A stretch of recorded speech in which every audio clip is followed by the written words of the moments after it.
যারে আমি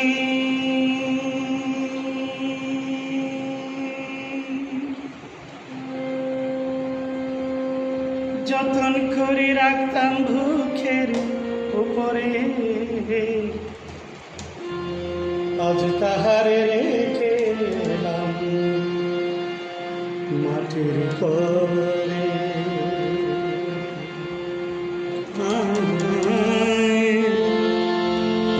আজ তাহারে রেখে মাটির কবরে, যারে আমি যতন করে, যারে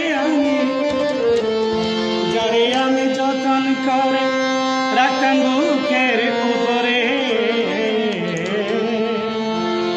আজ তাহারে রেখে এলাম